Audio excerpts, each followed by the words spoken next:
Avez-vous déjà quitté la maison de quelqu'un en étant fatigué après une joyeuse visite? Avec l'âge, la façon dont vous passez votre temps est, plus important encore, avec qui vous le passez, devient importante. En effet, certaines visites peuvent non seulement vous faire perdre du temps, mais aussi de l'énergie, perturber votre tranquillité d'esprit et avoir un impact négatif sur votre bien-être émotionnel. Le problème, c'est que l'on ne s'en rend souvent compte que trop tard. Dans cette vidéo, nous allons parler de 4 types de personnes dont il est déconseillé de visiter le domicile après l'âge de 65 ans. Quel que soit le temps libre dont on dispose, que ce soit par habitude ou par courtoisie, nous sommes nombreux à nous rendre chez ces personnes. Mais nous ne nous rendons pas compte de l'impact négatif que cela a sur notre état mental et émotionnel. Cette vidéo vous aidera à choisir en connaissance de cause où et avec qui vous passez votre temps. Restez à l'écoute jusqu'à la fin, car il est tout aussi important de savoir avec qui passer du temps que de savoir qui éviter. Ces 4 personnes peuvent sembler inoffensives à première vue, mais leur compagnie peut nuire à notre bonheur sans que nous nous en rendions compte. Malheureusement, lorsque nous prenons conscience de ces dégâts, il est trop tard et notre énergie est épuisée. Les personnes qui se plaignent toujours. Certaines personnes trouvent toujours une raison de s'énerver, même lorsque tout va bien. Vous connaissez ces personnes, lorsque vous entrez chez elles vous accueillent avec un soupir. Elles se plaignent de leur santé, de l'économie ou du fait que personne ne se soucie d'elles. Même s'ils ont reçu de bonnes nouvelles, ils disent toujours que quelque chose ne va pas. Malheureusement, cette négativité ne tarde pas à déteindre sur vous. Lorsque vous passez du temps avec une personne qui se plaint sans cesse, cela fait partie de votre esprit, même si vous ne vous en rendez pas compte.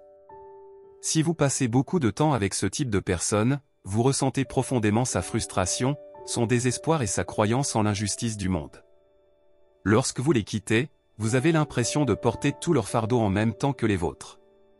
Tout le monde connaît des moments difficiles, mais il y a une grande différence entre une personne qui traverse une période difficile et une personne qui fait de la négativité un mode de vie. Les personnes qui se plaignent de tout ne recherchent que des gens qui les écoutent et les approuvent au lieu de chercher des solutions. Jusqu'à ce que leurs problèmes deviennent les vôtres, ils vous font reculer un peu plus à chaque visite. Au départ, il est difficile de qualifier ces personnes de « mauvaises ». De nombreux plaignants se plaignent de choses innocentes comme « je n'ai pas bien dormi la nuit dernière ». Mais rapidement, vous vous retrouvez coincé dans un cycle sans fin de plaintes sur l'injustice de la vie. Quels que soient les conseils que vous leur donnez, ils ne passent jamais à l'action. Même si vous continuez à écouter, vous ne remarquez aucun changement, les mêmes problèmes, les mêmes frustrations, encore et encore. Ce qui est intéressant, c'est que lorsque vous essayez d'orienter la conversation vers un point positif, ils résistent souvent. Ils ignorent votre optimisme ou le transforment en une nouvelle plainte. Lorsque vous mentionnez une bonne chose qui vous est arrivée, ils trouvent le moyen de la minimiser ou de la comparer à d'autres. Vous vous rendez chez cette personne en vous sentant bien, mais vous en ressortez épuisé, irritable ou même un peu désespéré. Chaque visite vous épuise émotionnellement au lieu de vous rafraîchir. C'est pourquoi, surtout après 65 ans, ces visites devraient être reconsidérées. Il n'y a certainement rien de mal à faire preuve de gentillesse, mais vous ne devez pas le faire au détriment de votre propre humeur. Les manipulateurs. Les personnes manipulatrices utilisent les autres pour leurs propres bénéfices. Toutes les personnes qui vous accueillent chez elles ne le font pas parce qu'elles apprécient vraiment votre compagnie. Certaines personnes vous invitent uniquement lorsqu'elles ont besoin de quelque chose. Vous le sentez dès votre arrivée à la maison. Au début, cela semble innocent de demander une petite faveur, mais avec le temps, vous vous rendez compte qu'il ne s'agit pas d'une occasion unique. Ils attendent quelque chose à chaque visite, ils veulent que vous fassiez quelque chose. Ce qui est difficile, c'est que les personnes manipulatrices disent rarement ce qu'elles veulent directement. Elles dissimulent souvent leurs véritables souhaits sous la forme de culpabilité, d'obligation ou de compliments. Elles vous impressionnent avec des déclarations telles que « Que ferais-je sans toi ?» ou « Tu es le seul à me comprendre ». Ils vous parlent de leurs sentiments de solitude ou d'impuissance. Ils vous font sentir responsable de leur bonheur et vous font involontairement passer du temps à répondre à leurs besoins. Ils vous obligent à renoncer à votre propre temps libre et à passer des heures à faire des choses pour eux. Le problème est que ces relations ne sont pas fondées sur le respect mutuel. Une véritable amitié ou un lien familial repose sur une relation réciproque où les deux parties se soutiennent mutuellement. Avec une personne manipulatrice, ce lien est toujours rompu. Vous donnez et ils prennent, vous leur donnez votre temps et ils en attendent plus. Posez-vous la question suivante, si la situation était inversée, serait-il là pour vous lorsque vous auriez besoin d'aide? Lâcherait-il tout pour vous aider, comme vous le faites pour eux? Si la réponse est « non », vous devez vous poser la question suivante, cette personne est-elle vraiment mon amie? Ou bien vous utilise-t-elle à ses propres fins? Le moyen le plus simple de reconnaître une personne manipulatrice est de voir comment elle réagit lorsque vous lui dites « non ». Si elle vous fait sentir coupable ou en colère lorsque vous refusez sa demande, c'est un signe clair qu'elle n'est pas votre amie.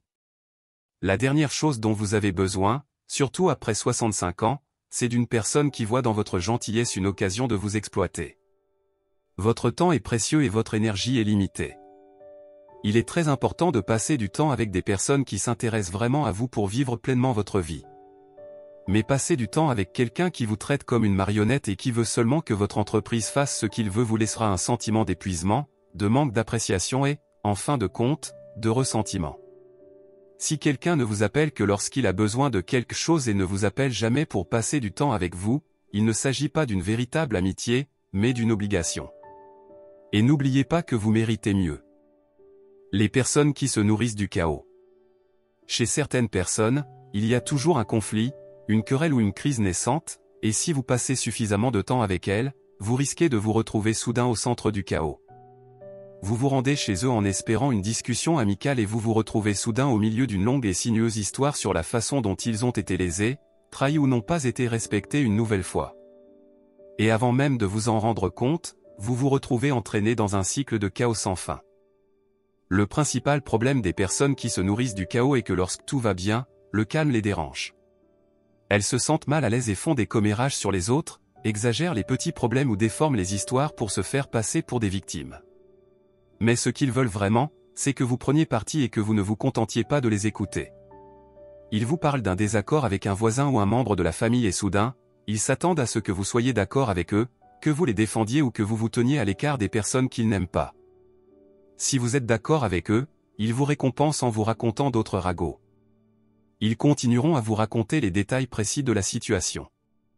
En revanche, si vous n'êtes pas d'accord ou si vous essayez de changer de sujet, vous risquez de vous retrouver soudainement dans leur ligne de mire. Visiter le domicile d'une personne qui se nourrit du chaos est l'une des choses les plus épuisantes qui soit, car à la fin de la journée, vous vous sentez émotionnellement vidé. Si vous n'y prenez pas garde, les effets de telles relations peuvent affecter négativement votre humeur, vos autres relations et même votre façon de voir le monde. Plus on vieillit, plus on se rend compte que la paix est précieuse. Si quelqu'un se nourrit du chaos au détriment de votre bien-être, il n'y a pas de mal à s'éloigner de cette personne. Vous n'êtes pas obligé de l'écouter, vous n'êtes pas obligé de la supporter. Tu devrais passer ton temps avec des personnes qui t'apportent une vraie joie. Les personnes bloquées dans le passé. Certaines personnes vivent dans le passé, mais ce passé ne leur apporte ni chaleur ni paix, mais des regrets et du ressentiment.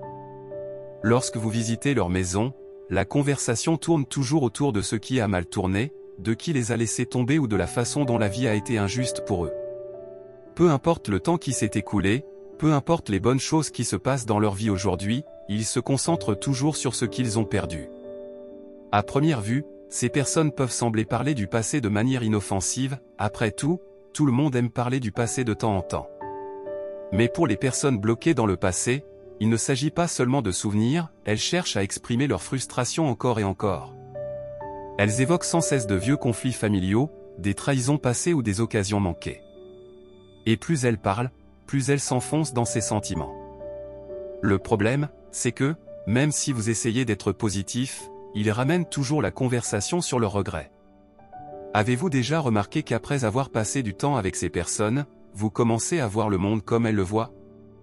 C'est le danger de passer trop de temps avec quelqu'un qui est coincé dans le passé, vous vous retrouvez involontairement rattrapé par vos propres regrets, vos déceptions et les choses que vous pensiez avoir oubliées il y a des années.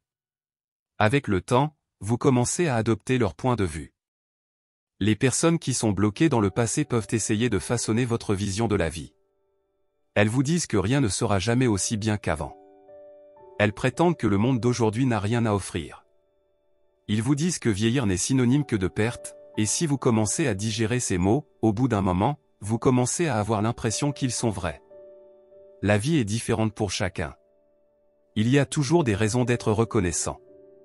Il y a de nouvelles expériences à savourer et de nouveaux souvenirs à créer. Mais les personnes bloquées dans le passé ne voient pas les choses de la même manière. Pour eux, les meilleurs jours sont derrière eux et ne seront plus jamais les mêmes. Cela ne veut pas dire qu'il faut éviter les personnes qui ont connu des difficultés, mais il y a une différence entre partager les leçons de la vie et ressasser les blessures du passé. Vous devriez vous entourer de personnes qui apprécient la beauté de la vie. Lorsque vous commencerez à prêter attention à ce que vous ressentez après avoir passé du temps avec quelqu'un, vous verrez rapidement la différence entre les relations qui vous nourrissent et celles qui vous épuisent. Il n'est pas de votre responsabilité de remédier à la négativité des autres, de gérer leur chaos ou de compenser ce qu'ils refusent de changer. Votre temps, votre énergie et votre bien-être émotionnel sont tout aussi importants que ceux des autres. Vous méritez de passer les années qui vous restent à vous entourer de personnes qui vous apportent une joie et une paix véritables. Pas avec ceux qui vous en privent. Posez-vous donc la question suivante, qui, dans votre vie, vous apprécie vraiment? Qui vous donne le sentiment d'être apprécié? Qui vous fait vous sentir mieux lorsque vous le quittez? Les personnes qui répondent à ces questions sont celles avec lesquelles vous avez des relations qui valent la peine d'être investies. À chaque étape de la vie, chaque instant est précieux. Nouez des relations avec des personnes qui apprécient ces moments. Qu'avez-vous appris de cette vidéo? Y a-t-il des gens comme ça dans votre vie? N'oubliez pas de partager vos réflexions sur ce sujet dans les commentaires. Si vous aimez notre vidéo, vous pouvez appuyer sur le bouton « J'aime ». De plus, si vous vous abonnez à notre chaîne et que vous activez la cloche de notification, vous ne manquerez aucune de nos vidéos. C'est totalement gratuit. Merci de nous avoir écoutés, jusqu'à notre prochaine vidéo, restez en bonne santé.